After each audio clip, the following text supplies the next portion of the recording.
Imagine this.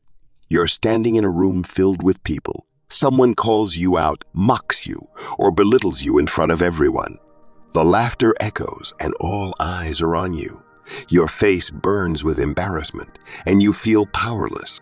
But what if I told you that this exact moment, this public humiliation, could be your most powerful turning point?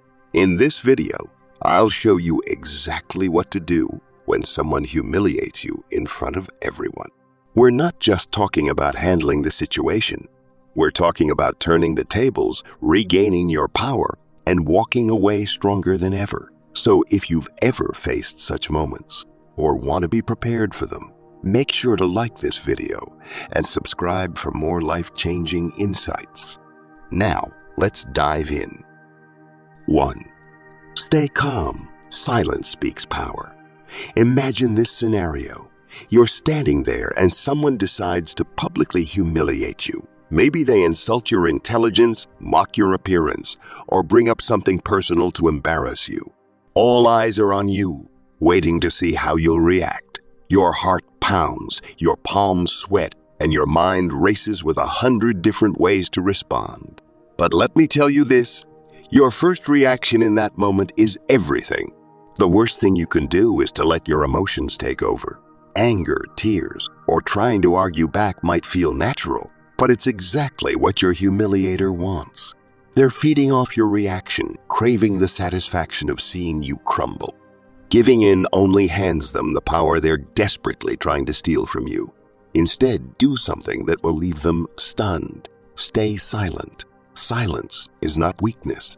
It's one of the most powerful tools in moments of conflict. When you stay calm and refuse to engage emotionally, you show the world, and more importantly, your humiliator, that their words have no effect on you. This drives them crazy. Take a deep breath. Yes, it's easier said than done, but that single breath can save you. When you pause, you regain control of yourself. Look at the person directly. Don't glare. Don't roll your eyes. Just meet their gaze with calmness. Just meet their gaze with calmness. Your composure in that moment sends a louder message than any words ever could. I am unshaken, and your attempt to break me has failed. And here's the thing about silence. It's uncomfortable for them, not for you.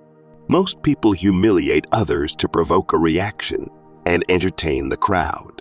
But when you don't react, they're left standing there, exposed. The crowd's attention shifts from you to them, and suddenly, they're the ones who look ridiculous. They've thrown their best shot at you, and you didn't even flinch. Think about how rare this is. Most people crumble under pressure.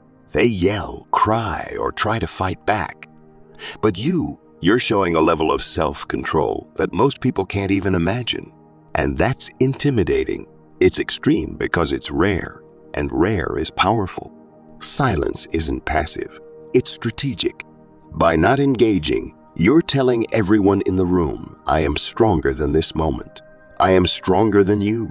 You're refusing to let someone else dictate your emotions or your worth. That's how you win. Not just the moment, but the respect of those who are watching. So the next time someone tries to humiliate you, remember this. Silence isn't weakness. It's a weapon. Use it wisely and watch as your calmness turns the tables. 2. Don't engage with their game. When someone humiliates you in public, their main goal is simple. They want to control the narrative. They want to pull you into their game, provoke you, and get a reaction. Whether it's anger, frustration, or an attempt to argue back, your reaction is their fuel. And the more you engage, the more power you hand over to them. Picture this. Someone makes a cutting remark about you, and everyone turns to see how you'll respond. Your natural instinct might be to defend yourself, fire back, or explain why they're wrong. But here's the harsh truth. When you do that, you're playing right into their hands. The moment you engage, you give them what they want. They've already succeeded in making you react, and now they control the situation. Instead of falling into their trap, flip the script. The key is to refuse to play their game. When someone tries to humiliate you, they expect you to take the bait. They're ready for your anger, your comeback, your flustered response. What they're not ready for is indifference. Let me explain why this works. When someone goes out of their way to insult or humiliate you, it's not about you, it's about them. It's a reflection of their own insecurities, their need to feel superior, or their desire to entertain a crowd. By refusing to retaliate, you're denying them the validation they seek. It's like pulling the rug out from under them. Instead of reacting emotionally, respond with something neutral and unexpected. A simple phrase like, "interesting perspective," or "that's one way to look at it," can completely disarm them. Why? Because it doesn't give them anything to work with. It's calm, collected, and most importantly, it keeps you in control. Imagine the confusion on their face when you don't react the way they want. They've prepared for a fight, but instead, they're met with composure. They've tried to provoke you, but you've denied them the satisfaction. This shift in power unsettles them. Suddenly, the crowd's attention isn't on you anymore. It's on them, and they're left scrambling to figure out their next move. And here's the extreme part. When you refuse to engage, you're not just winning the moment, you're exposing them. Their attempt to humiliate you becomes obvious to everyone watching, and their behavior starts to look petty, desperate, and insecure.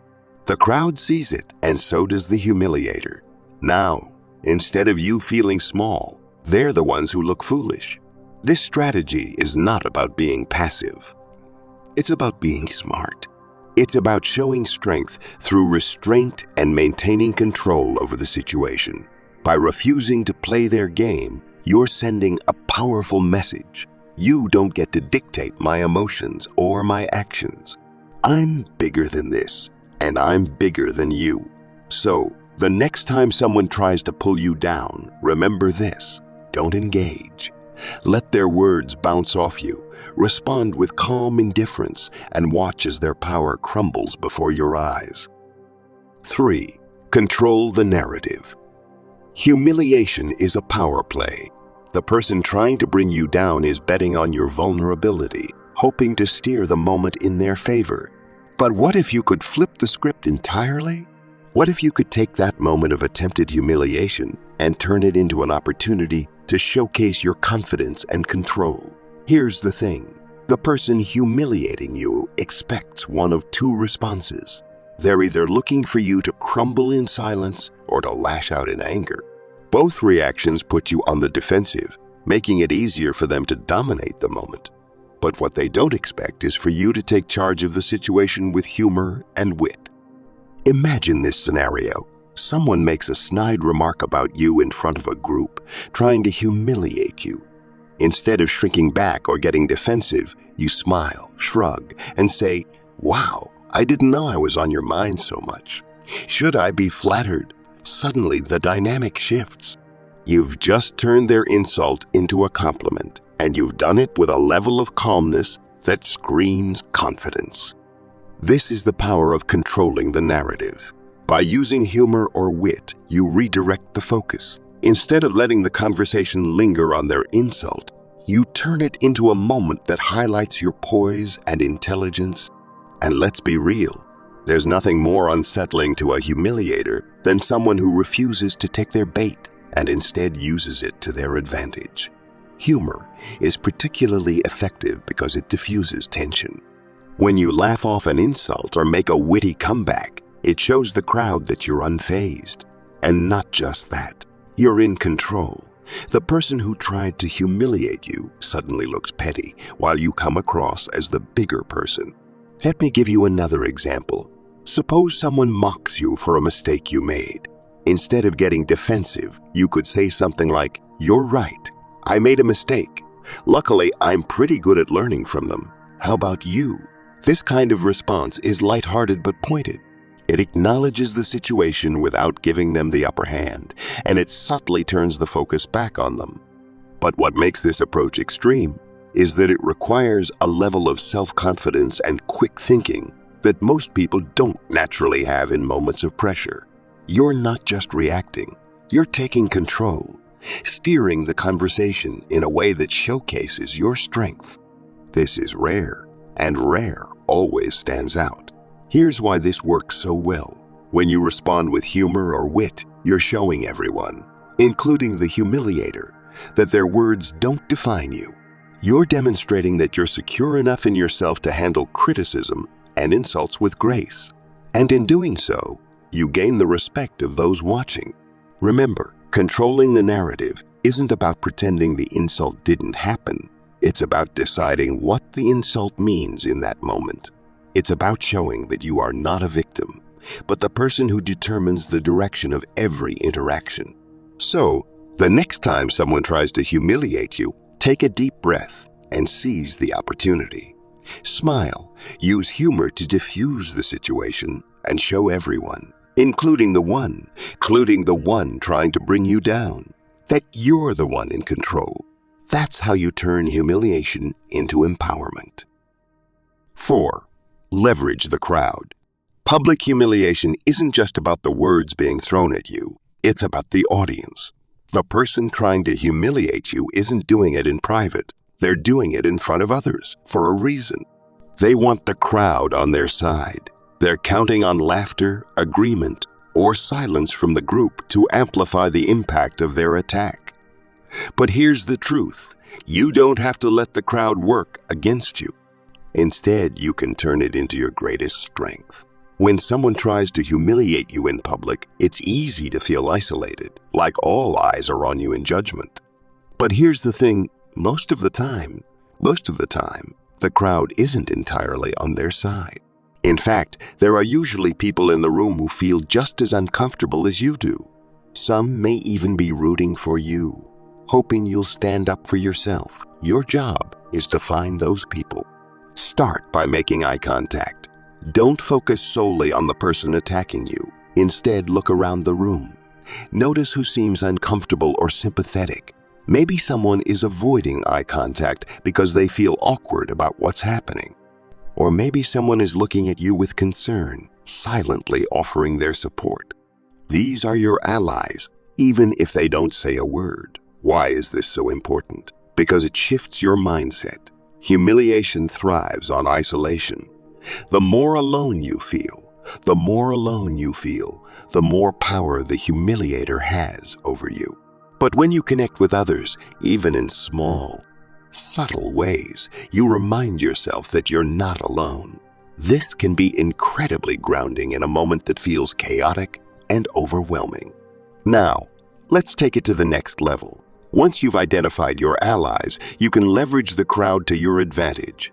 For example, if the person humiliating you makes a cruel joke, you can respond with something like, "Well, it's nice to know I'm the center of attention today," and follow it up with a confident smile directed at the crowd. This kind of response not only deflects the attack, but also invites the crowd to see things from your perspective. You're shifting the energy of the room, subtly encouraging others to question the humiliator's behavior. Here's what's extreme about this approach. You're not just surviving the moment. You're turning it into an opportunity to gain respect and connection. When you make eye contact with others and engage the crowd in a confident, composed way, you show that you're unshaken. You're demonstrating emotional intelligence, strength, and poise, all in the face of adversity. This strategy also exposes the humiliator. Their goal was to isolate you and gain the crowd's approval, but now the room sees a different dynamic. They see someone trying to tear another person down, and they see you rising above it. The more composed and grounded you appear, the more the crowd shifts their sympathy toward you. And the more isolated the humiliator becomes, the less power they have. Another powerful way to leverage the crowd is through shared humor. For example, if someone tries to insult you, you could say something like, "I didn't realize I signed up for a comedy roast today," while looking around the room with a lighthearted smile. This invites the crowd to see the situation as ridiculous rather than serious, and it subtly puts the humiliator on the defensive. Ultimately, leveraging the crowd is about reclaiming your power. Instead of letting the audience amplify the humiliation, you use their presence to ground yourself, gain allies, and shift the narrative. Remember, in any public situation, the crowd is a neutral force until you guide it. Take control, find your allies, and watch as the dynamic changes in your favor. So the next time someone tries to humiliate you in front of a crowd, don't retreat into isolation. Make eye contact, connect with others, and use the energy of the room to your advantage. The crowd doesn't have to be your enemy. It can be your greatest asset. 5. Turn humiliation into a lesson. Every moment of humiliation carries two stories. The one they're trying to tell about you and the one you choose to write for yourself afterward. While humiliation can feel like an emotional ambush, it also holds a mirror to parts of ourselves we may not want to confront. The pain is real, the sting undeniable, but the power lies in what you do with it. Once the heat of the moment has passed and you're away from the public eye, take a step back and reflect. This isn't about replaying the event endlessly or letting their words define you. It's about digging deeper and asking yourself the tough questions. Why did their words hurt you? Was it because they exposed a vulnerability you've tried to hide? Or was it because, deep down, you're already insecure about the thing they highlighted?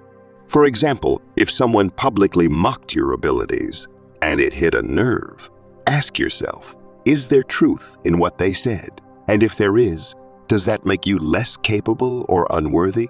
Absolutely not.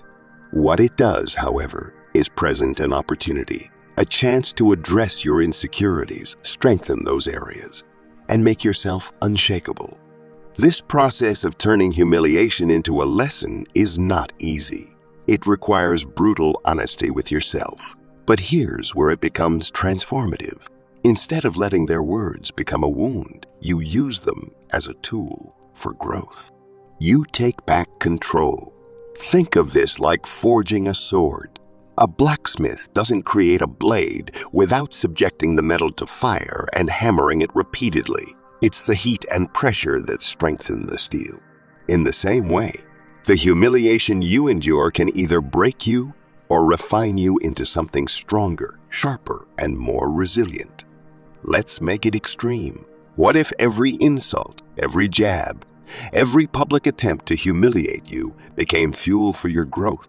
What if, instead of fearing humiliation, you started to welcome it as an opportunity to learn about yourself and level up? That's how powerful this mindset shift can be. Here's how you can start. Write it down. After the incident, write down exactly what happened. Be specific about what they said, how it made you feel, and why it affected you. This act of putting it on paper gives you clarity and separates the incident from your emotions. Identify the vulnerability. Ask yourself why their words stung. Was it because they touched on something you're already insecure about? If so, that's the area you need to address. Not for their approval, but for your own peace of mind. Set an action plan. Once you've identified the weak spot, decide how you're going to strengthen it.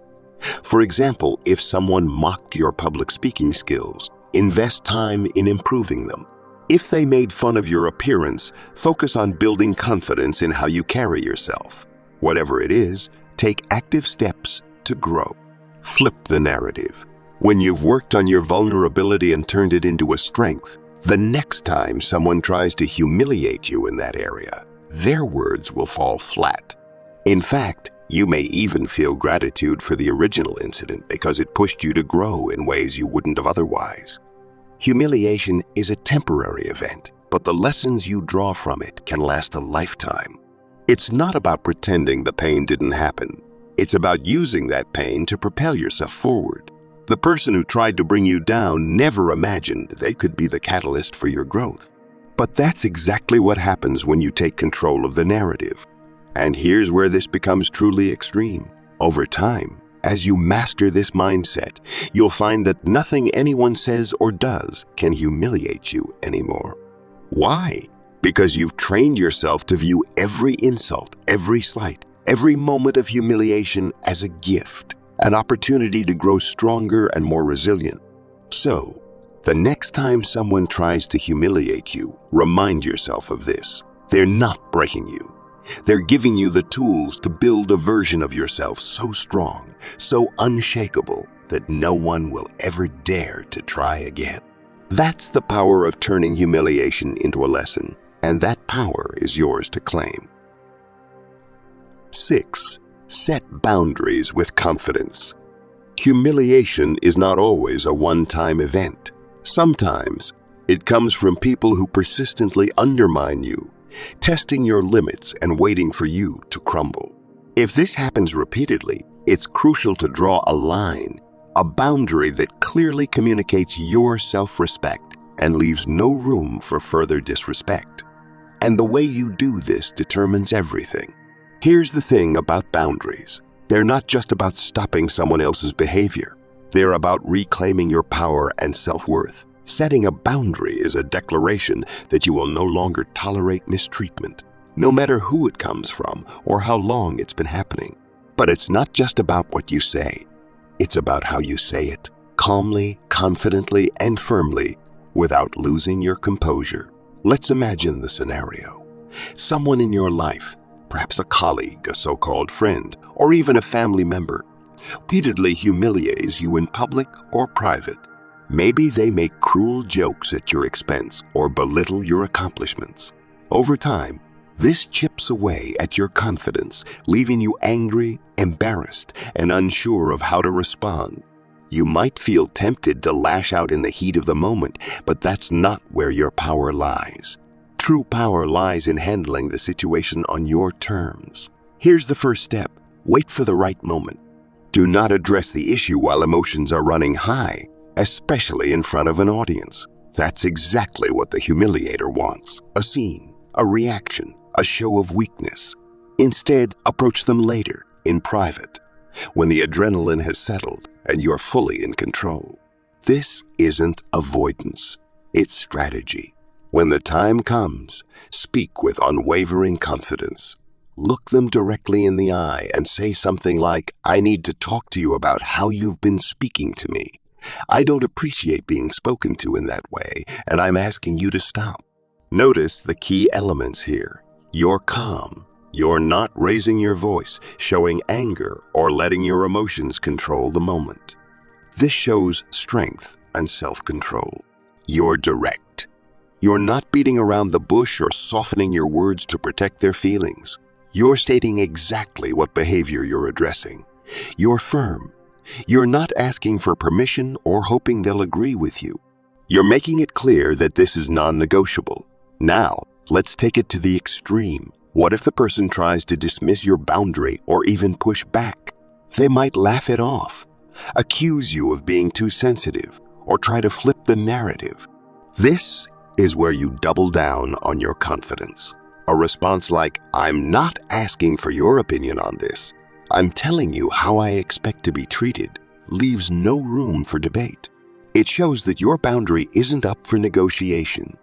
Setting boundaries is a skill, and like any skill, it requires practice.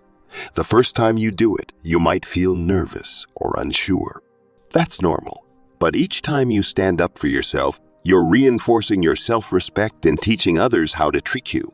Over time, people will come to understand that you're not someone who can be humiliated or disrespected without consequence. Now, let's address the fear many people have when it comes to setting boundaries. What if they don't respect my boundary? Here's the truth. Not everyone will. Some people are so used to crossing lines that they'll test yours just to see if you're serious. When this happens, it's essential to stand firm. If they repeat the behavior, escalate your response.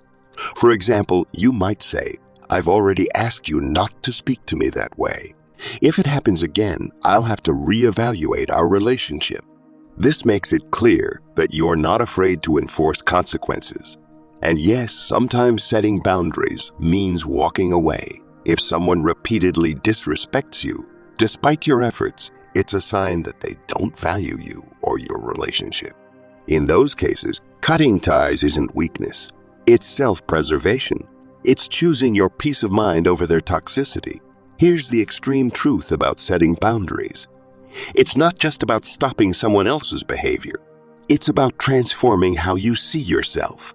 Each time you draw a line, you're telling yourself, I deserve respect, and I'm no longer willing to accept anything less. That's the kind of confidence that can change your life, not just in this moment, but in every interaction going forward. So the next time someone humiliates you repeatedly, don't ignore it. Don't brush it off as just their way or hope they'll magically stop. Take control, set the boundary, speak with confidence, and watch as your self-respect and the respect others have for you soars to an entirely new level. 7. Rise above and prove them wrong. There's a saying that echoes through time. The best revenge is massive success. When someone humiliates you, their goal is to bring you down, to diminish your confidence and keep you trapped in the shadow of their words. But here's the truth. They can only win if you let them. The ultimate way to turn the tables is not through arguments, confrontations, or holding grudges. It's by becoming so successful, so undeniably accomplished, that their attempts to belittle you seem laughable in hindsight. Humiliation, as painful as it is, can be one of life's greatest motivators. If you channel it the right way, think of it as a spark. You can let it burn you, consuming your self-esteem and confidence, or you can turn it into a roaring fire that fuels your rise to greatness. This isn't about proving yourself to them. It's about proving to yourself that no insult, no slight, no public humiliation has the power to define your worth or dictate your future. Let's take it to the extreme. Imagine the look on their face when the person they tried to humiliate rises to heights they could never dream of. Imagine them watching you thrive while they remain stuck in the same place, still throwing cheap shots at others to mask their own insecurities. That's the power of rising above. It's not about revenge. It's about building a life so extraordinary that their words lose all meaning. Here's how to rise above and prove them wrong. First, use the humiliation as a wake-up call. Sometimes humiliation stings because it exposes areas where we know we could improve. For instance, if someone mocks your skills, your appearance, or your accomplishments, ask yourself, is there truth in what they're saying? If there is, let that sting push you to grow. But don't do it for them.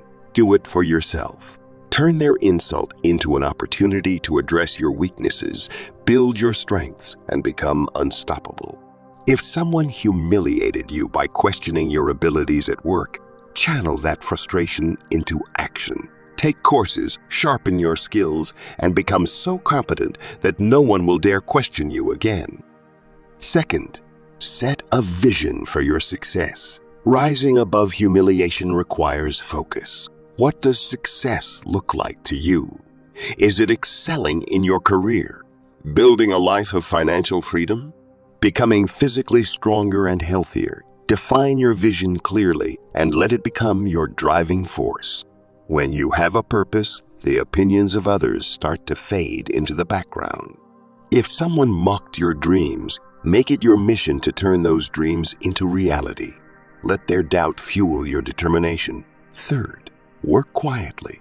Let your success make the noise. The most powerful way to respond to humiliation is not with words, but with results. While others are busy gossiping, mocking, or doubting, keep your head down and work. Build yourself in silence. The time will come when your success speaks louder than their insults ever could. If someone laughed at your ambitions, don't waste time defending yourself. Instead, put all your energy into achieving your goals. Let them hear about your success from others and let that success silence them. Fourth, keep the bigger picture in mind. Humiliation is temporary. Success is lasting. When you're in the moment, it's easy to feel like the insult defines you, but it doesn't. 10 years from now, will you remember their words? Or will you remember the empire you built because of them? Focus on the long game. Every insult, every jab, every moment of humiliation is just one small chapter in your story. You have the power to write the rest. Fifth, cultivate an unshakable confidence. Here's the truth. The stronger you become, the less their words will matter. As you grow, mentally, emotionally, physically, and professionally, you'll find that their attempts to humiliate you feel increasingly insignificant. Why? Because success builds confidence, and confidence is your shield. Think of all the successful people who faced humiliation early in their journeys. Oprah Winfrey was told she didn't have the looks to be on TV. Michael Jordan was cut from his high school basketball team. Did they let humiliation define them? No. They used it as fuel to prove their doubters wrong. And so can you. Sixth, let your actions inspire others. Your rise above humiliation isn't just about you. It's about showing others what's possible. When people see you transform an insult into success, you become an example of resilience and strength. You show them that no matter how low someone tries to bring them, they can rise higher. Now, imagine this. Years from now, the person who tried to humiliate you sees you thriving. They see you living the life they only dream of, surrounded by opportunities they never believed you could achieve. And here's the ultimate twist. They become irrelevant to you. Their words, their actions, their attempt to bring you down, they don't even cross your mind anymore. That's the kind of success we're talking about. Not the petty kind that seeks validation from your critics, but the profound kind that elevates you beyond the need for revenge. True power comes not from proving them wrong, but from proving to yourself that you were right all along. So, the next time someone humiliates you, don't waste your energy on anger or retaliation. Instead, channel that energy into growth, success, and self-mastery. Let their words be the fire that fuels your rise. And when you look back on this moment years from now, you'll realize that their attempt to humiliate you was the best thing they ever did for you, because it lit the spark that made you unstoppable. As we conclude, public humiliation is one of the hardest things to face, but it doesn't define you. It's how you respond that matters. Stay calm, reclaim your power, and use the experience to grow. Remember, no one can make you feel small unless you let them. If you found this video helpful, give it a thumbs up, share your thoughts in the comments, and don't forget to subscribe for more strategies to become the most powerful version of yourself. Thank you for watching.